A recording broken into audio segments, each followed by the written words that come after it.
Hey guys, happy 900 subscriber special. Thank you all for subscribing. In this video, we will be ranking all of my movies. Now, this is my personal ranking. I hope you guys can rank all my movies in the comments. But, for starters, this video will be instantly outdated. The next video will probably be a movie. So, this video will be like all 13 of the movies have been released. So up until Superman's Sunshine. So everything after that, I either have to make another video or just update it in the comments or something. But let's not dwell on that. Let's get into the ranking. Now, number 13, my least favorite movie that I have made is The Knocking. Now, this might surprise some of you that know me. The Monolith, you thought maybe the original Monolith might be the last one movie, but no, it's The Knocking. At least the Monolith has some pros to it that I'll get into later, but The Knocking doesn't really have anything. It's kind of blandly shot, it's kind of POV, first person point of view. So like, the camera's just flopping around all the time. Like I'm screaming, the camera's going everywhere. There's not really some great shots that I really like. I never go back and watch it. Like some, I'm like, hey, let me go back and watch it. And The Knocking never crossed my mind to watch again. At least The Monolith I do that too, but The Knocking is just kind of forgettable, and not really anything special in my eyes. So that's number 13. Number 12 is The Monolith. So not that far from The Knocking. Number 12 is The Monolith. The original Monolith. Some pros. The cinematography is really on point. Like, the lighting is very dramatic and dynamic. So, like, a lot of blues, a lot of reds. For my first time directing a live action movie, I say it was pretty good shot-wise. But story-wise, I didn't write a script. I didn't do any of that. I was just ad-libbing lines, like improvising, and it just came out terrible. The story is terrible. My acting is atrocious. These, like, three bottom, the numbers 13, 12, and 11, don't watch these movies.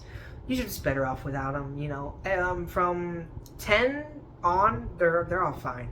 But 13, 12, 11, don't watch any of these. But, the cinematography is really well. That's all I have to say for this one. So, number 11 is Transcendence, the first ever movie on the channel.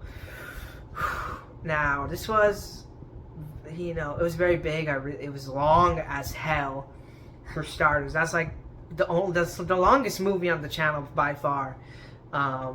30 minutes, and I feel like it could have been cut down more. It could have just been a short film.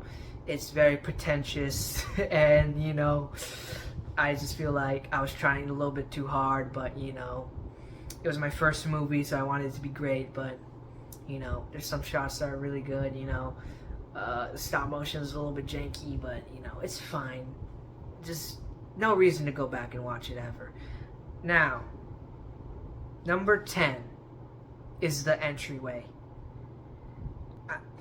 I'm sorry for putting this slow, and this is one of the more recent movies I've made, and it's just kind of heartbreaking, putting it this low. But there's nothing really about it. There's no strong scenes or strong moments in it that I really like.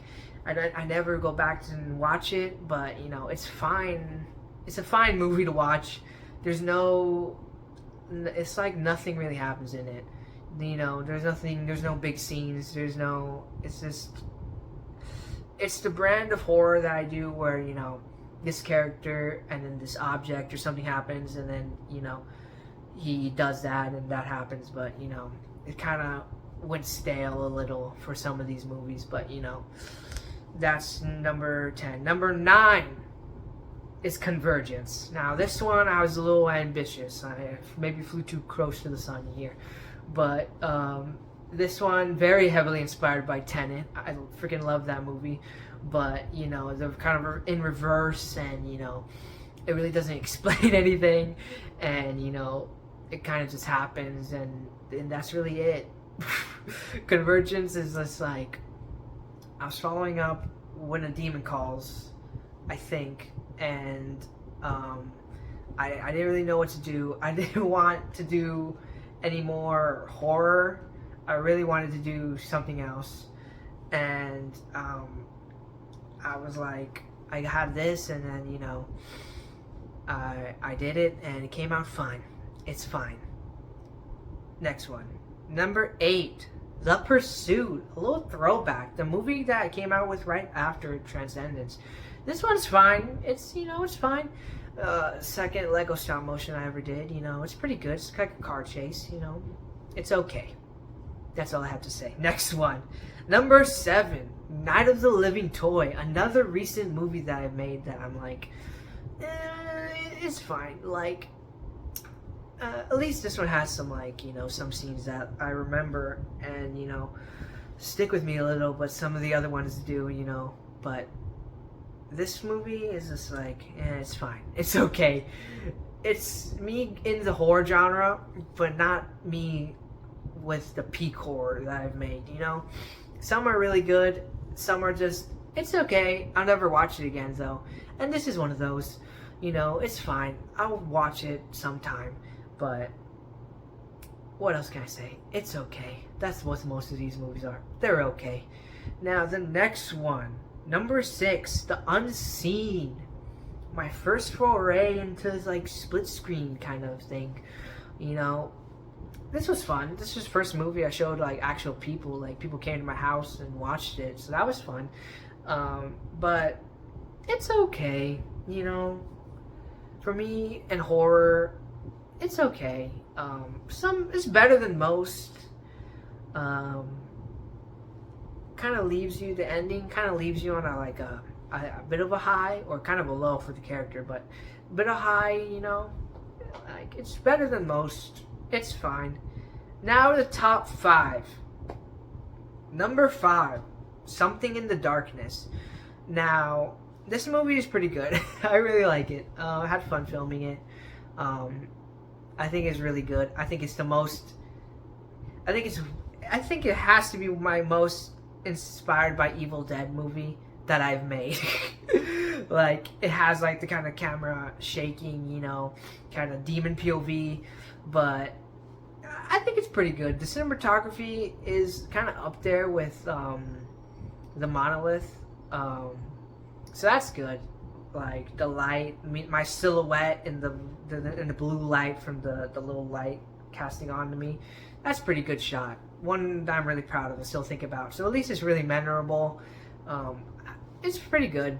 The light, I think it's really good. One of the more interesting ones that has a prop, and that I remember, at least I look at that prop, I'm like, hey, I remember Something in the Darkness. So that's it. We're in the top 5 now. Number 4, Superman Sunshine. Now this is the most heartfelt and kind of serious and my newest movie that I've made, and definitely the most serious and sad that I've been, and I just really wanted to tell a genuine Superman story that really hasn't been seen on or in Lego before. No one really takes it this seriously, but I really wanted to tell a Superman story, and obviously I can't do it with the big budget CGI and actors, but with Lego I did, and I think it turned out really well, and I really like it. And go watch it if you haven't seen it. It just came out a week ago, but still just came out. All right. Top 3. Number 3, The Adventures of Johnny Thunder. Now this is peak. This is peak me in Lego form. It's fun. It's action packed. It's really good. And I should really make more Johnny Thunder movies, but haven't got around to writing them yet. But this one is really good. I really like Adventures of Johnny Thunder. I like the set pieces. The trailer is by far the best trailer I have ever made. And yeah, The Adventures of Johnny Thunder at number 3. Number 2, I never thought I'd make this movie, but it's my number 2 favorite movie that I've made. the new Monolith. Now, this one, I did not need to do this much effort, but I did because everyone was clamoring for it. Everyone wanted the Monolith 2. They got it. Production has started on the Monolith 3. I'm in the writing process. I'm thinking of a story. I'm busy doing other things, but there, little announcement for you. But I thought I was never gonna come back to the Monolith. The Scream haunt me. Everyone kept telling me about it. It haunted my nightmares. But I came back. I tried my best, and I'm glad everyone loved it. And now I'm trying to make a Monolith trilogy. So, you know, but this one is really good. The sets, the opening scene, oh my god. Favorite part I ever edited. Favorite scene I ever edited in a movie. That opening scene is incredible. One of my favorites I've ever made. I don't think I'm ever going to top it ever, but we'll see. But this is great. The Monolith is great. But it is number 2. Number 2 and number 1, they could be interchangeable, but I just like number 1 a little bit more, personally. Number 1 is When a Demon Calls. Now, I perfected the horror genre in my mind with this movie, for me at least. Like, or at least my genre of guy in his house alone finds something and something happens and, you know, boom. So When a Demon Calls is really, really good. You know, I had the phone prop. Everything starts with me seeing something and then just like, I should make that prop in a movie, and then boom, movie about it. But, you know, we had the phone, and I wanted to make a movie about it, and it happened, and it got a lot of views, and I think it's my best horror movie that I've made, and maybe that's why I feel like I've come back to the horror genre after When a Demon Calls, and I tried to do something else in another genre, and it hasn't really worked. But, you know, the Monolith did work. That was horror, thriller, kind of. I don't really know the genre, but When a Demon Calls is by far the best movie I ever made. Black and white. It looks amazing. The shots are really good. The acting is actually not that bad. The demon, and it's great. When a Demon Calls is hands down my favorite film I've ever made. But it'll probably, this list is gonna be nothing by the next video, because it'll probably be another movie, and then I'll have 14, and then this list will be redundant. But thank you all for 900 subscribers. I love every one of you. This is my ranking. Comment down below your ranking of all my movies. I know everyone's gonna have the Monolith on number 1, but this has been great. Thank you for all the subscribers. Thank you for watching my videos. Bye, guys.